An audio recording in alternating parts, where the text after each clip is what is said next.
Hello everybody, welcome back to my channel. So in today's video, we're going to be talking about goals and how to actually set realistic goals for 2024 that you can actually achieve and really create this dream life that I know you've been envisioning. I know it's on your Pinterest board, and we're going to talk about how to achieve it. For those who don't know me, my name is Spencer and I'm a busy gal just trying to stay active, and I'm hoping that all my videos can help empower you to, start creating your dream life and really just making your dreams a reality. So in terms of goal setting, there's lots of different ways you can do it. Some people like to plan out for the whole year. Some people like to break it down into quarters. Some people take it a step further and block it out month by month by month. So I personally like to do having like an overarching goal for the year and then breaking it down into mini goals per quarter, because I just find that's a lot easier for me to action and also track and just not get kind of caught up in the swing of things by the time like February, March comes. Now let's talk about the idea of dreams versus goals, because I think this is something that is so commonly confused, and honestly, once I learned the difference between the two, my mind was blown and my life has been forever changed. So a dream is something that is massive and it's super exciting. You can dream as big as you want. Whereas a goal is something that doesn't happen unless you take personal action upon it. So for example, I want to be a Gymshark athlete next year.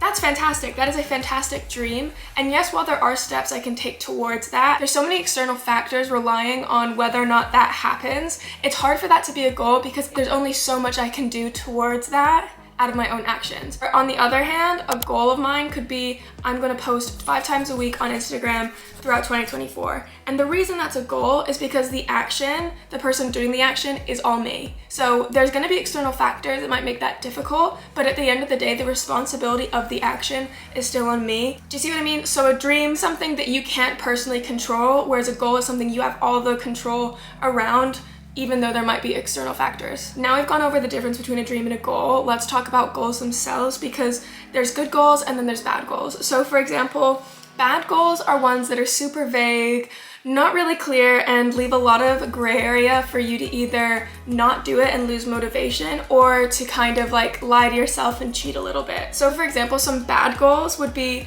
I want to be more active, or I want to drink more water, or I want to start going to the gym. While the intention behind those goals is fantastic and I love that for you, they're not specific enough and it leaves a little bit too much to the imagination. Instead of saying I want to be more active, you could say I want to move my body 3 times a week for 15 minutes at least. Instead of saying I want to drink more water, you could say I'm going to drink 2 liters of water every single day. If you've ever heard of the term SMART goals, this is exactly what it means. Specific, measurable, achievable, realistic, and timely. I used to think when we used to do this in school, I was like, this is so stupid. I was like, you can't make me do it. I won't do it. But now I fully understand the importance of a SMART goal. So I would say my goals for 2024 are SMART. Next, I want to talk about something that I hold close to my heart, which is motivation versus discipline. Because the amount of people that speak to me and they say, Spencer, I don't know how you stay so motivated. Girlfriend, that's because I'm not.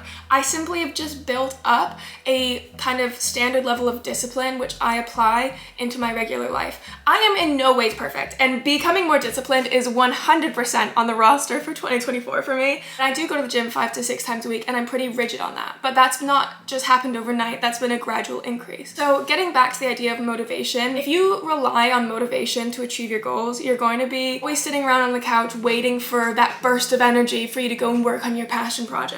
Whereas a discipline would instead be setting aside 15 to 20 minutes after work every single day and sticking to that routine and building it into your habits and making that dream kind of come true. Again, it's going off of that idea of discipline works towards goals, where I guess motivation is kind of like hoping on dreams. I'm gonna give you my top 5 tips on how to stay consistent in the gym in 2024. Start small. I say that to everybody. I'll say it. I will scream it from the rooftops. Okay. Start small, okay? Start small. The reason I say this is with January, you'll see so much on social media about people saying they're gonna be going to the gym 5 times a week, 7 times a week. They're gonna be doing the 75 hard, which I have done and I can do a video on, and I probably should have already. Like I said with the previous goal, starting small could be, I'm gonna move my body for 15 minutes 3 times per week.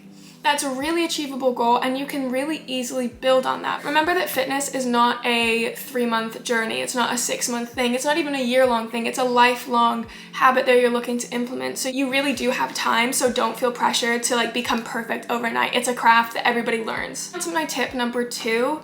If you have the financial means, I would highly suggest getting a personal trainer. I'm nearly done with my personal training certificate, so soon Spen Fitness Coaching will be launching, but it's not launched yet, so that's okay. But getting a PT was one of the best things I could have ever done for myself. And I am a disciplined and pretty motivated person for the gym. I love going to the gym, but I didn't have that extra oomph to really push me past my boundaries and really push me in the gym. And the best thing as well, it's a bit of accountability. So I know that my coach Naomi, I love you if you're watching, always watching. She knows what I'm up to. She keeps me accountable, and she keeps me also enjoying the gym. She switches up my workouts when I need a bit of like a change. She knows me well. The next is make it easy. Make it so easy that it is pretty much impossible for you to not go. So for example, if you have your gym clothes laid out the night before, you're excited about what you're gonna be wearing, you know what exercises you're gonna be doing, you know what time you're gonna be leaving the house to go to the gym, or maybe you go in the evening, the same stuff applies. Just make it easy for yourself, okay? Trust me on that. If you're anxious about going to the gym and you have a friend who's also a bit anxious about going to the gym, I think it can be so great to have a gym buddy. The only thing I would say is, if possible, try and find somebody who's more disciplined than yourself.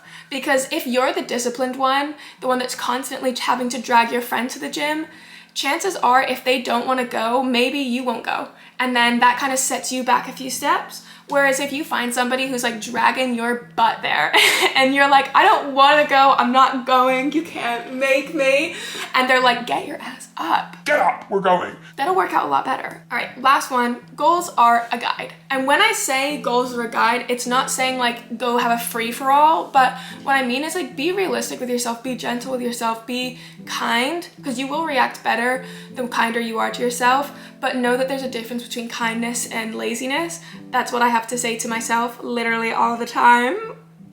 Goals are supposed to be used as a guide, okay? It's not supposed to be strict, because that's just like not how life works. One week, something may come up and you may not be able to go to the gym every 3 times like you've said you were going to. Life happens. As my coach always says, never miss twice. So for example, if you could only go to the gym twice, maybe even once one week, you can still go 3 times next week. Just hop back on the train, okay? If you fall off for a second, hop back on right where you started and just keep going.